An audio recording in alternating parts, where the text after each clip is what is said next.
नमस्कार सभी को। इस वीडियो में मैं बताना चाहूँगा आपको स्मा का जो प्रयोग है वो कहाँ पर हम करते हैं और स्मा हम कहाँ पर जोड़ते हैं, और स्मा को अगर हटा दिया जाए तो उसका विकल्प क्या है, उसका ऑप्शन क्या है, स्मा की जगह पे हम क्या प्रयोग कर सकते हैं। ठीक है, तो ये जो स्मा है ये था की सेंस देता है। हिंदी में जो था होता है ना, था, थे, थी, उसकी सेंस देगा ये स्मा। ठीक है, ये आपने समझ लिया। तो चलिए अब बढ़ते हैं आगे, चलते हैं। देखो स्मा जो है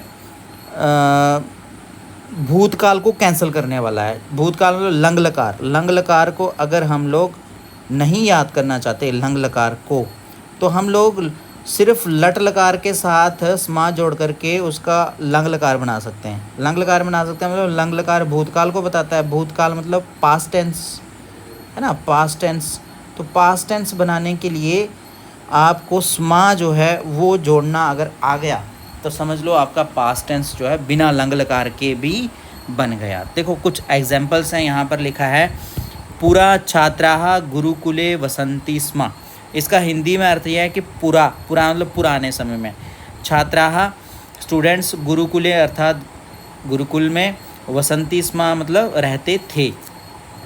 ठीक है, वसंती स्म मतलब रहते थे, क्योंकि यहाँ छात्रा हैं, छात्रा बहुत सारे हैं इसलिए वसंती है। सब्जेक्ट जो है बहुवचन का है इसलिए क्रिया भी जो है वो बहुवचन की है। कर्ता कर्तरी बहुवचन, क्रिया बहुवचन। स्मा बहुवचन के साथ भी लगा सकते हो, एक वचन के साथ भी लगा सकते हो, सब जगह लगा सकते हो। अब दूसरे में देख लो, मृगः काकः च स्नेहेन निवसति स्म। इसका अर्थ है मृगा हिरन, काका होगा कौआ, चा का अर्थ होता है और। हिरन और कौआ, स्नेहेन मतलब प्यार से, निवसति स्म मतलब रहते थे। ठीक है, ये दो हैं। तो मृगः काका च स्नेहेन निवसति स्म। अब यहाँ निवसति नहीं निवसता होगा, क्या होगा, निवसता। दो थे ना तो निवसता, निवसतः स्म रहते थे। ठीक है, अब आगे बढ़ेंगे और देखते हैं हम ये सह भ्रमणम आकरोत।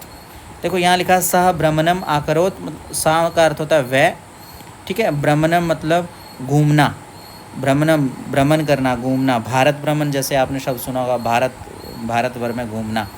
सा भ्रमणम आकरोत। सा का अर्थ वह नहीं है यहाँ पर, क्योंकि ये प्रथमा विभक्ति है तो ने भी लगता है, तो वह के साथ जब ने लग जाएगा तो उसने हो जाएगा।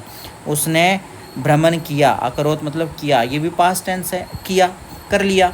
उसने भ्रमण कर लिया, किया, है ना। तो हमारा जो चैनल है जिसका नाम है संस्कृत सरिता, ये आपको सारे जो कंसेप्ट है वो क्लियर करवाएगा। आप हमारे साथ जुड़े रहें, चैनल को सब्सक्राइब कर लें। वीडियो अंत तक देखेंगे तो ये आपका स्मा वाला जो कंसेप्ट आज इसका लास्ट दिन होगा ये क्लियर हो जाएगा, एकदम से क्लियर कर देंगे। ठीक है, चलिए अब बढ़ते हैं आगे और जानते हैं हम कुछ और उदाहरण। देखो स्मा निष्कासियत मतलब स्मा को हटा देना, स्मा जोजेत स्मा को जोड़ देना। देखो परस्मयी पद और आत्मनेय पद, दो तरह से हम लोग धातु रूप याद करते हैं। एक तो होते हैं परस्मयी पद के, एक होते हैं आत्मनेय पद के। दो तरीके से याद करते हैं और दोनों हमारे सिलेबस में अधिकतर रहते हैं और दोनों का मीनिंग एक जैसा ही होता है। बस आत्मनेय पद जो है वो जो वाच्य होता है ना, वाच्य परिवर्तन, उसमें कर्म वाच्य में प्रयोग होता है आत्मनेय पद। और परस्मयी पद जो है वो जो है कर्तृवाच्य में ज़्यादा प्रयोग होता है। चलिए देखते हैं, यहाँ देखो लिखा है पठति स्म। क्या लिखा है, पठति स्म। पठति स्म का अर्थ होता है पढ़ता था, और आपठत का अर्थ क्या हुआ, आपठत का अर्थ भी वही है, पढ़ चुका है या पढ़ता था, सेम मीनिंग। यहाँ पठती है लट लकार का रूप और आपठत है लंग लकार का रूप। अब अगर हमने लंग लकार को ही लट लकार में लिखना है तो हमें क्या करना पड़ेगा, स्मा लगाना पड़ेगा साथ में। तो अब लंग लकार क्यों याद करना है, ऐसा कुछ लोग सोचते हैं। अपनी डेली लाइफ में संस्कृत बोलनी है तो लंग लकार क्यों हम बोलें, तो उसकी जगह पे वो लट लकार उन्होंने याद किया होता है। लट लकार आसान है, पढ़ती पढ़ता पठंती पढ़सी पढ़ता पढ़ता पठाम पठाम पठाम, है ना। तो लंग लकार में ऐसे होता है आपठत आपठताम आपठन आपठा पठतम आपठत आपठम आपठावा अठावा। तो ये याद करना उनको लगता है कि मुश्किल है, तो क्यों ना लट लकार से ही काम ले लिया जाए लंग लकार का। तो उसके लिए क्या करना पड़ेगा, स्मा लगाना पड़ेगा। देखो पठता स्मा आपठताम, पढ़ता स्मा मतलब दो पढ़ते थे, आपठता मतलब दो पढ़ते थे, दोनों का मीनिंग सेम है। पठंती स्मा मतलब पढ़ रहे थे, आपठन मतलब पढ़ रहे थे, मीनिंग सेम। सिर्फ आपको क्या करना आना चाहिए, लट लकार में अर्थात प्रेजेंट टेंस में स्मा लगाना। आपने लट लकार में आपने स्मा लगाना तो मतलब आपका काम जो है वो क्या हो जाएगा, बन जाएगा। यहाँ पर बहुत सरल है, इतना ज़्यादा कठिन नहीं है और इतना कठिन आपको बनाना भी नहीं है, बिल्कुल ईजी है, बिल्कुल ईजी, बिल्कुल आसान। ठीक है, और देख लो परस्मय पद के कुछ और उदाहरण यहाँ देख लो। ठीक है, और क्या उदाहरण है, और उदाहरण है मध्यम पुरुष के। ये सब पुरुषों में लग सकता है, ये प्रथम पुरुष थे, ये मध्यम पुरुष हैं और ये उत्तम पुरुष, सबके साथ स्मा लगेगा। देखो पठसीस्मा, इसका अर्थ है तुम पढ़ते थे, और आपठा मतलब तुम पढ़ते थे, है ना। पठतास्मा तुम दोनों पढ़ते थे, आपठताम मतलब तुम दोनों पढ़ते थे। अब इसमें आपठताम है, इसमें आपठतम है, दोनों में डिफरेंस है।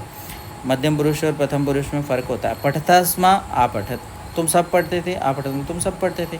पठामी स्मा तुम मैं पढ़ता था, पठामी स्मा मैं पढ़ता था, पठामी स्मा।